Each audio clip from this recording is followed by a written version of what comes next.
This is Risky Women Radio, a show to connect, celebrate and champion women in risk, regulation and compliance, sharing insight and perspective from the most influential members of our global Risky Women network on the latest developments we need to think about, the challenges we should all talk more about, and the innovation we are most excited about in governance, risk and compliance. Bringing together the hundreds of senior women professionals already connected with a new emerging group of leading women and men. I'm Kimberly Cole, your Chief Risky Woman.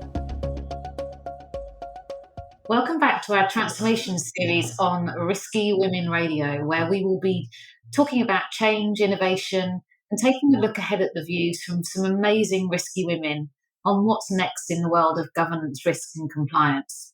I'm Lucy Pearman, Global Head of Risk Transformation at Protiviti, and I have the pleasure to introduce today's risky woman, Sophie Krynauw. Sophie is a Director of Transformation at Zurich Insurance Company. She is responsible for designing the future audit strategy for group audit, focusing on the interplay between customer outcomes and science-based methods whilst balancing the need to digitalise and transform the skills of the function. Sophie is passionate about building a growth mindset and generating change from within through an innovation, passionate, collaborative global team. Sophie is accountable to lead the competency networks which connect skills and training to the risks over which we seek to provide assurance. She joined Zurich at the start of the pandemic and fully embraced the value a digital, collaborative work environment can bring to the future of work. As a mother of one, and one more on the way, she sees the pandemic as an opportunity to challenge assumptions and change the way we work for a more sustainable, inclusive future.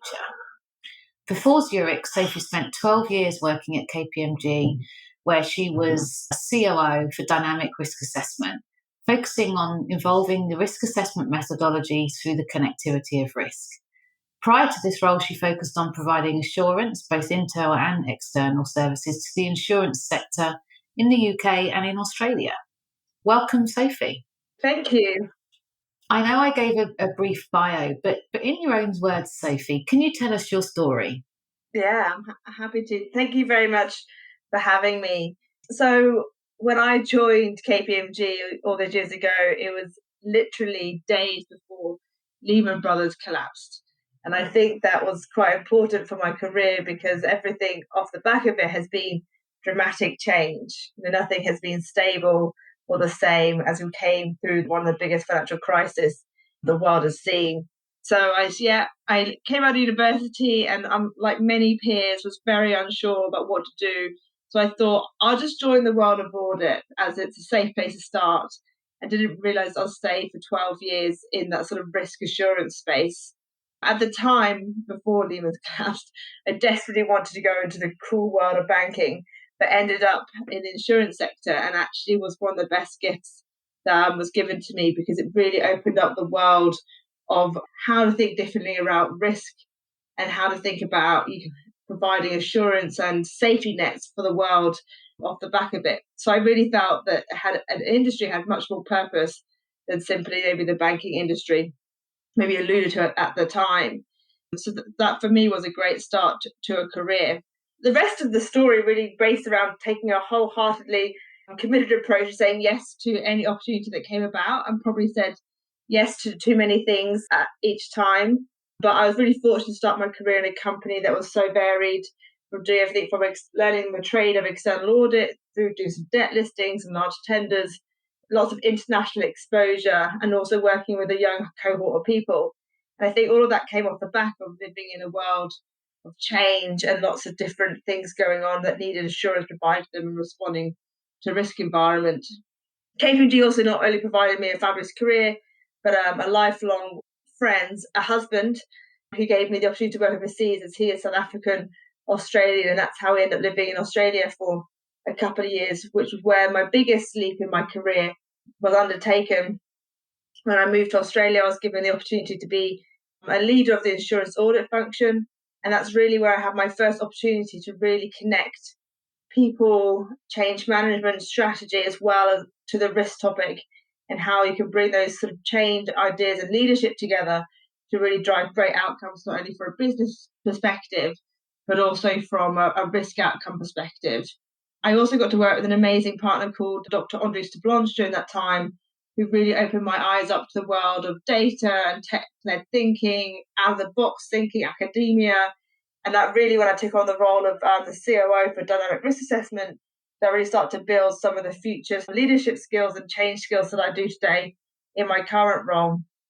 Because we really started with a blank piece of paper and said, if you wanted to do the world of risk management differently, what would you do and what would you change? And that was sort of the problem that we wanted to solve as we built out the dynamic risk assessment product. And really the last 3 years I had at KPMG was a total whirlwind of building a piece of technology and building a business that started off in Australia with one country. At the point that I moved on from KPMG, we were in 23 countries and really helping companies to think differently about the world of risk and how it could play out.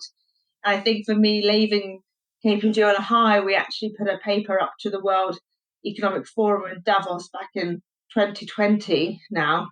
2020 was a bit of a blur of a year, I'm sure, for everybody. And that really, to me, was a really great way to move on from a company and move on to where I joined Zurich at the beginning of March in 2020. So a really varied career of just saying yes to exciting things that sort of came about and really finding my passion in all of them, which is around change and growth and transformation, and particularly in the risk space. That's a really interesting background you've got there, Sophie. And you mentioned you joined Zurich at the start of the pandemic. What was it like transitioning into a new role during the beginning of COVID?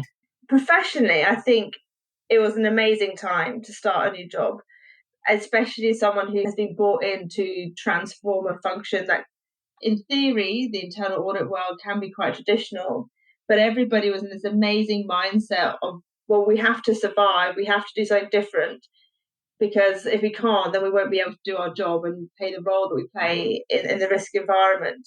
So professionally, it was a great time because I think we made some large steps forward that might have taken me 2 or 3 years professionally to try and do if you had to manufacture an environment to embrace digital in a different way or embrace technology or cross-border working in a completely different way. Personally, I don't think I've done anything harder trying to start a new job during a pandemic, and I had a 2-year-old at home at the time as well, and my husband's in operational risk for an investment bank, so he was very distracted doing sort of day-to-day management. But all of that stuff, I think, comes back down to really knowing what your personal resilience is about and digging deep. And I reflected at the end of last year and thinking that was exceptionally hard, but it's one of those moments when you really test what you are about and come off the back of it thinking, actually, I'm much clearer on who I am as a person and what I can deliver off the back of it. So I think in the long run, professionally, it'll have a big impact. Yeah, I think you raise a good point that the pandemic was certainly a good trigger point for change, which can take years and years. And also a focus away from just digital transformation and moving much more towards people and culture transformation as we kind of all embrace new ways of thinking, new ways of working. So, Sophie, keen to understand who inspires you. Is there any risky women in general that you feel very inspired by? I actually always really struggle with these kind of questions because I think it really depends on the moment and what you're trying to do. And I'm actually going to give a shout out to my sister-in-law who's inspired me recently. So last week, she stood at the New York Stock Exchange with her leadership team and they rung the opening bell for trading as their company listed. And you could not have predicted this ending for her because 7 years ago, she decided fitness was her passion. And she started to work as a receptionist at a gym in London. And she really committed on a career that she wanted to be part of and a journey she wanted to be part of, and worked exceptionally hard, taking lots of personal risk, moving countries, taking roles that were stretching for her, doing lots of different things, but was really motivated by a personal passion. And then I think to me, it was very inspiring because it played out that if you really put your mind to it and dream big, anybody can be standing in front of the crowds at the stock exchange, actually list your company. So not necessarily in the risk space, but I think that can be applied to the sort of the lessons learned can be applied to anybody in that space. Taking a risk. Yeah, taking a risk. And I'm sure there's days when she was like, oh, what have I done? Why am I doing this? But now it's all paid off. Yeah, I think that's a fantastic story. This episode is brought to you by Protivity. Protivity is a global consulting firm with deep expertise in transformation, risk management, and compliance. Partner with Protivity and face the future with confidence. So we're going to move into our expert opinion, which this month is on the future of workforce and how to embed and sustain a new organisational structure during a pandemic. So something very relevant to what you're trying to do at Zurich. So before we dive into our main section, can you tell us a bit more about the work that you're doing at Zurich and how you're embracing the change of the digital environment? Yeah, definitely. As my introduction sort of set out, I'm responsible for defining the future of audit, what we've called within Zurich. And the reason we've done that and my role exists is because we recognise the importance that the world that we live in is fundamentally changing. The pace of change is growing faster. So for risk professionals and an internal audit lens in my world to remain completely relevant, we need to think differently about how we want the future to look and how to vision that. So I spent a lot of last year stepping back and standing in the potential of the future of what could assurance look like in a digital environment when the first line is completely digitalized, when we're not, looking at our traditional control environment and the control environment is digital. So we built a sort of a change strategy around 4 pillars. One, focusing on outcomes rather than process, because actually following a process lens doesn't always mitigate the risks that we're looking at. Introduction of scientific methods, so basically saying what we want to do has to be done with a bit more scientific rigor to it than before of just picking a sample of 3, for example. We also need to be able to digitalize our own value chain to make sure we're effective and efficient. And the most important one for me as well is making sure we build a sustainable culture and people development off the back of it, because digital transformation is not just about implementing the tech, but bringing the people along who can make the judgments, make the decisions off the back of it. So the 2 main areas that I've really been focusing on is what we call competency networks, but essentially Zurich Insurance internal audit functions across 19 countries. And we're fairly small considering the scale of our first line. But what we realized is we had all the skills that we needed to mitigate the risks, but they weren't always in the place that we needed them.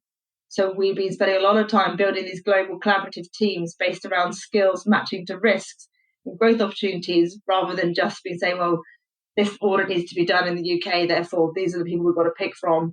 Let's deliver it in that environment. So that's a big change we've been working on. And the second one is around harbouring change from within. So rather than the maybe typically more traditional top-down, well, this is what needs to be changed because we are the leadership team, it's saying, well, you're the team on the ground, do this every day. How do we create an environment and mechanism for you to feed it back? We can enact quickly on the ideas that return very quickly and make the environment compoundingly better on a continual basis rather than rely on those big bang changes. So a lot of the energy for both of those activities to be successful has been around mindset change. And the lesson learned from the pandemic and what I saw when I came on board was actually everybody was really committed to implementing a digital mindset change and shift. So that's what really I've been trying to harbour, that energy to keep flowing into continual change and making sure people didn't see the effort that went into 2020 as a one-off effort, but just something that's incredibly essential to keep doing for the next, well, forever really, because the environment's going to continue to change.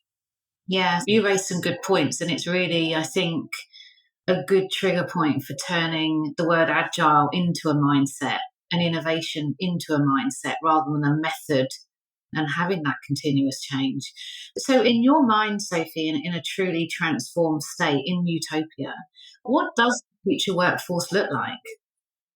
I got a text from my girlfriend the other day that was basically saying, how am I going to balance it all? How am I going to get my young kids from school? How am I going to keep growing the career I want to build? How am I going to do X, Y, Z? And I think if we can really transform the world of work and how people want to engage in the workplace, we've created an environment that these questions aren't raised every day in everyday life. And we've kind of been brave enough to address some of the structural challenges that currently exist through digital and through the way that we think about what delivering to work really means. And my utopia, I suppose, if I try and describe it to an environment that kind of maybe slightly already exists, is if you think about the world of Uber and you're sort of continue meeting supply and demand through a piece of technology. Wouldn't a world of work be amazing where you're very aware of the skills you have as an individual, and companies can say, well, we're looking for this skill for this amount of time. And you might continue to work for that organization continually, but you have much more of a marketplace for what you can commit to at that point in time and what you want to get out of it as well. So these ideas of fixed lifetime contracts that we have right now might still exist, but you would exchange value in a very different way. And I think addressing those structural changes will enable this future digital world really to come alive. So it'll take time, it'll be slow, but it will maybe change the value proposition that work really means and how you deliver success off the back of it. Yeah, I would agree with that. I'm a great believer in the same way that from a technology perspective, particularly with the digital agenda, organisations have created an ecosystem of alliances. I do think employees will go in that direction. So you've got subject matter expertise you can provide to an ecosystem of employers. You don't just have to sit on one desk, in one organisation day in and day out. In terms of your industry, I guess, what are you seeing leading organisations do to successfully adapt to the new kind of way of thinking, the new post-pandemic environment and the org structures that they'll put in place around it? I think the best stuff I'm seeing is around large organisations really just committing to the fact the future looks different, and they have to do something that's really going to challenge some of those assumptions that we have. One of the things that really lured me to Zurich as a great organisation was workforce sustainability is one of our core mandates within how we want to run our organisation.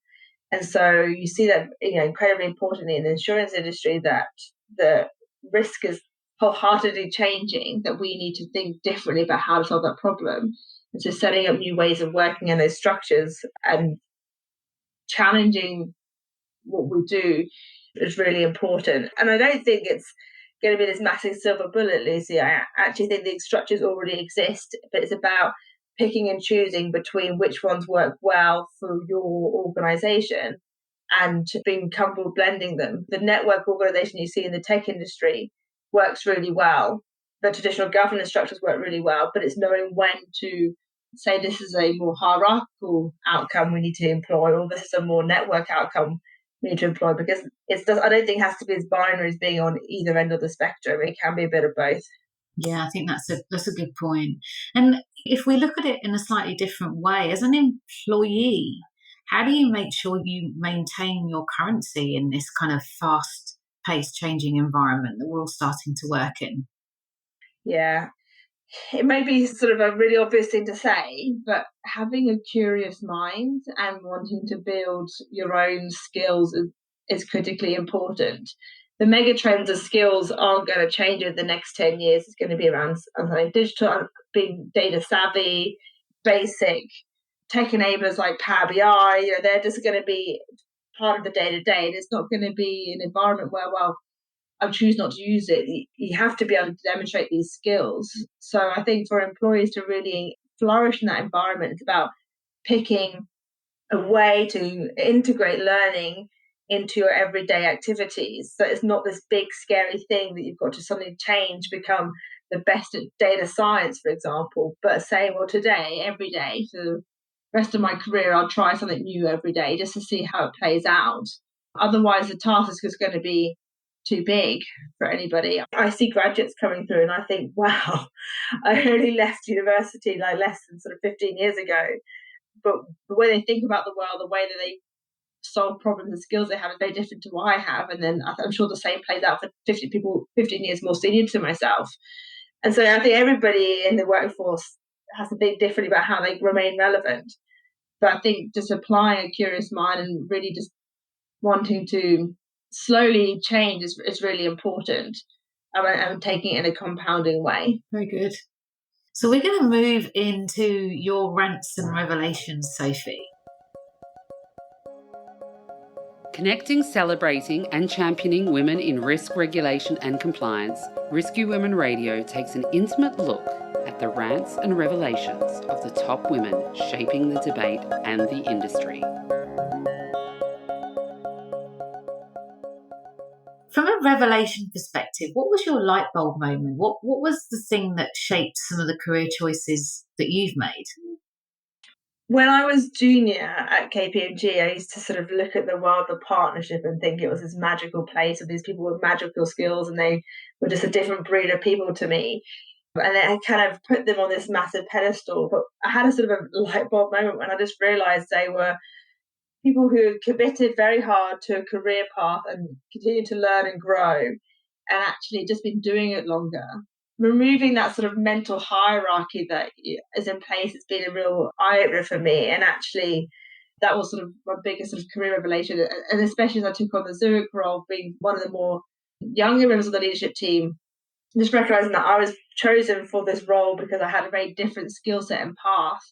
And actually, it's the combination of bringing them together is the secret sauce, not one person being this savior of the world or who's going to be this amazing leader. It's about knowing the role that you can play and how the combination of different journeys leads to the great outcome. Yeah, that resonates with me personally. It's all about the team, the collaboration, the many minds make great things. Exactly. And what's your rant? If you could change anything, what would it be?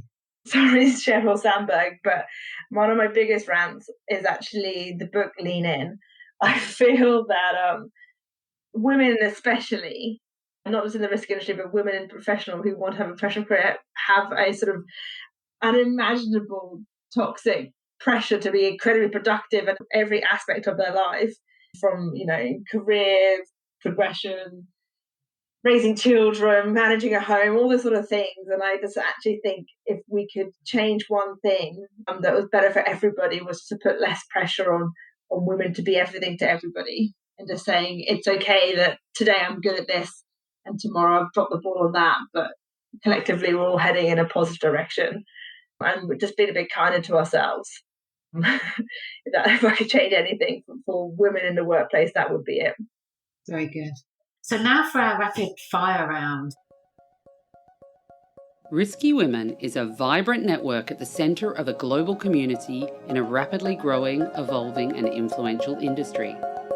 Given the continued pace of change, our rapid fire round revisits the most pressing topics to share ideas and offer listeners new perspectives. In one word, what do you see as the top priority for the year ahead? Reflection. And what did you want to be when you grew up?